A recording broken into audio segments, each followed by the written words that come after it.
قانونی که از قلم روی عقل فتح میکنن جاهلیت و با کی نیست از نکوهش دشمن.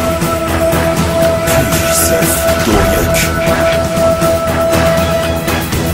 گوش اسمش که وقتی از ما چیزی نمیمونه جز تو بعضی حرفا تلکه شدیم و نشد حل مشکل تش میبینی که بچه خشک زندگی فقط میشه توی یه متر. از طرفی خیر خرافاتو گرفتی به خیر بعدی پخ کنن مردی حالا به زور زار گریه رفیقا بیش از 2 دقیقه نیستن خیره کی به ما رسید که به پاش باشیم بز کی نز به پاش باید سم باشیم و بدی و بیخیال شیم و به یک باره بریم سمت اون کسی که رأس پاره. خلاصه این که تا اصلی لذت ببر اون چیز که میگه میشه حکمت و پند چیز که میگه میشه حکمت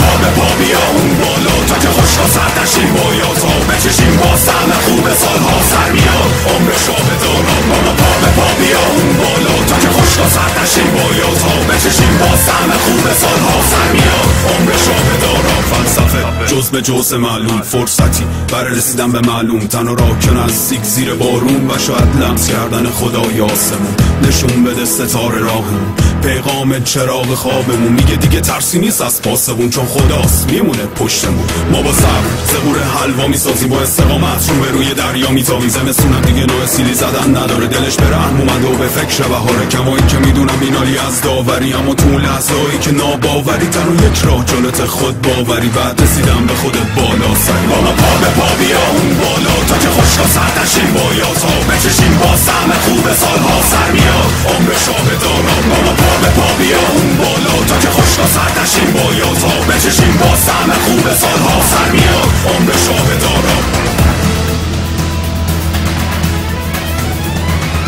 جلوه و نماد پاکی هستی بخش زمین بقای شادی خاک طول انسانی با هر شکل و غروب به سوی او با هر پک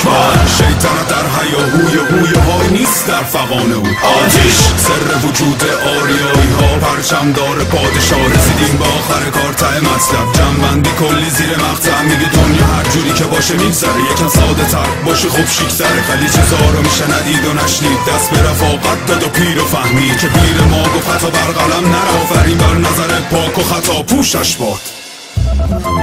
بابا پا به پا بیا اون بالا تا که خوشا سردشیم بایا تا بچشیم با سهم خوب سالها سر میاد